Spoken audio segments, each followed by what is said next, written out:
एक समय की बात है। एक गांव में एक बहुत ही लालची आदमी रहा करता था जिसका नाम था कलंदर। वह उस गांव के राजा के लिए टैक्स जमा करने का काम करता था और उसी गांव में ही रहता।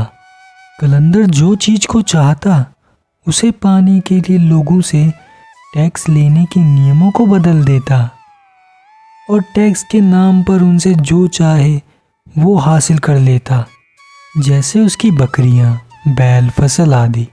धीरे धीरे कलंदर के लालच की आदत पूरे गांव में फैल गई।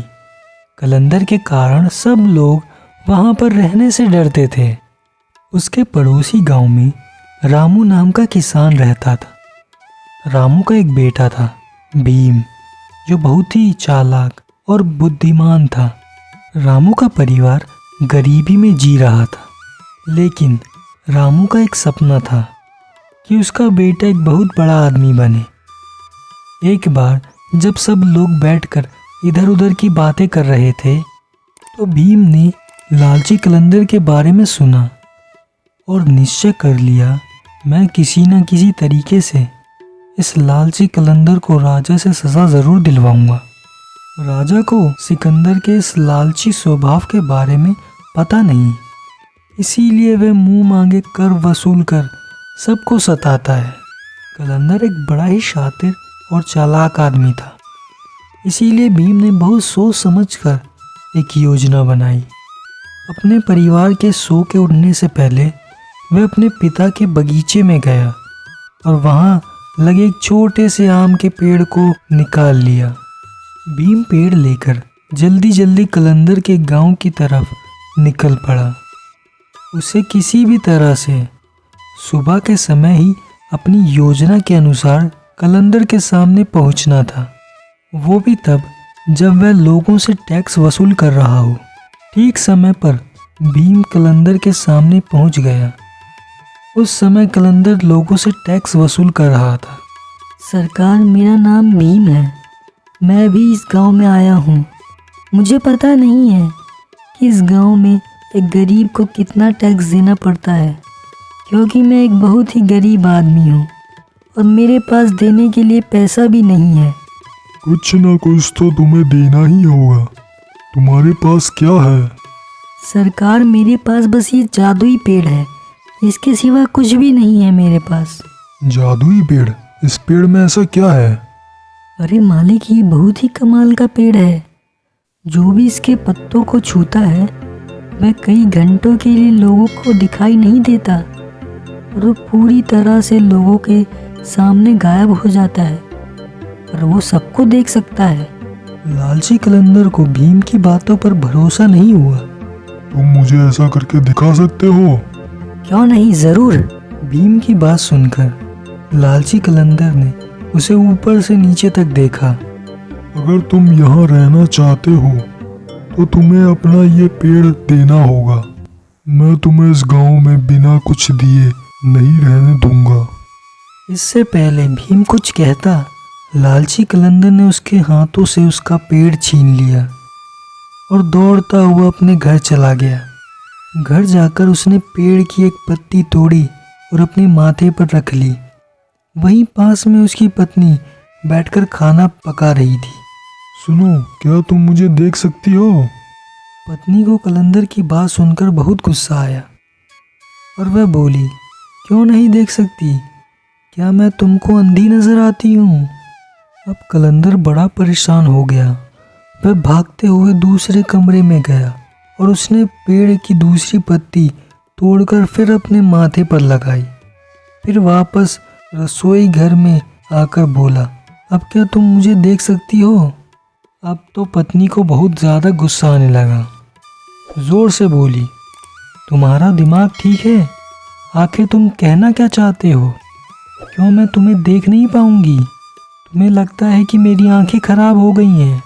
लालची कलंदर बड़ा ही परेशान हुआ। वह फिर अपने कमरे में गया और पेड़ की पत्ती तोड़ी और अपने माथे पर लगाई। फिर दोबारा अपनी पत्नी के पास गया और पूछा, क्या तुम मुझे देख सकती हो? पत्नी कलंदर के लगातार इस पागलपन से बड़ी परेशान हो गई थी। आखिर गुस्सा होकर उसने कहा, नहीं, मुझे तुम नहीं दिखाई पड़ रहे हो, मैं तुम्हें नहीं देख सकती।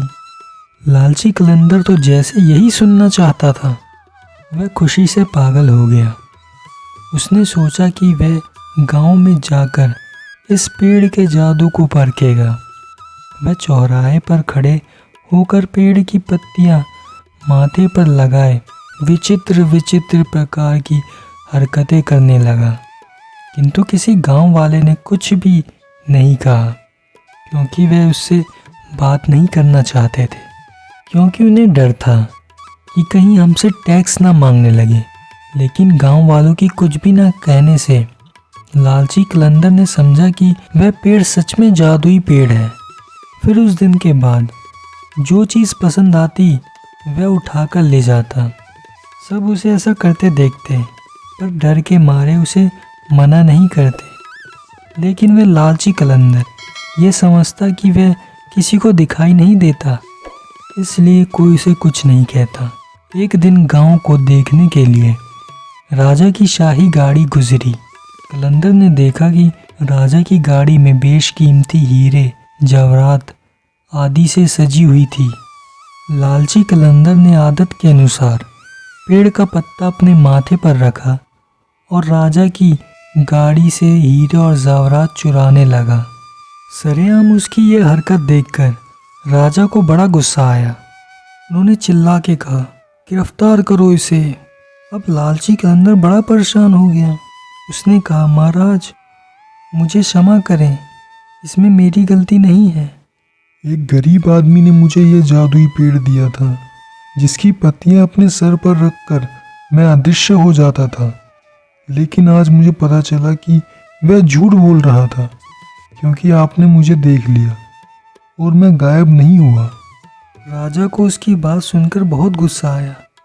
राजा ने कहा, यह तो बहुत ही पागलों वाली बातें कर रहा है, क्योंकि कोई पेड़ ऐसा भी हो सकता है जिसकी पत्तियां माथे पर रखकर कोई गायब हो सकता है। ऐसे पागल आदमी को हम टैक्स वसूली के काम पर नहीं रख सकते। राजा ने तुरंत ही कलंदर से उसकी नौकरी छीन ली और उसके बाद लालची कलंदर सारी जिंदगी उसी गांव में लोगों के सामने अपना मुंह छुपाता फिर रहा था। अपने लालच के कारण उसे सारी जिंदगी शर्मिंदगी झेलनी पड़ी। गांव वालों को जब पता चला भीम ने किस चालाकी से कलंदर को सबक सिखाया, तो सबने उसकी बड़ी तारीफ की। जब ये बात राजा तक पहुंची तो राजा ने उसकी चालाकी और बुद्धिमानी देखकर भीम को ही टैक्स वसूली की नौकरी दे दी। भीम न्यायपूर्वक गांव में टैक्स वसूली का काम करते हुए आराम से अपना जीवन बिताने लगा। लालच और अन्याय के कारण कलंदर को अपनी जिंदगी लोगों के ताने सुनकर शर्मिंदगी के साथ बितानी पड़ी। मोरल ऑफ द स्टोरी, दोस्तों, हमें कभी भी लालच नहीं करना चाहिए। जब भी हम लालच करते हैं तो अपना ही नुकसान करते हैं। जिस तरह इस कहानी में कलंदर ने लालच किया और अपनी नौकरी और इज्जत दोनों ही खो बैठा।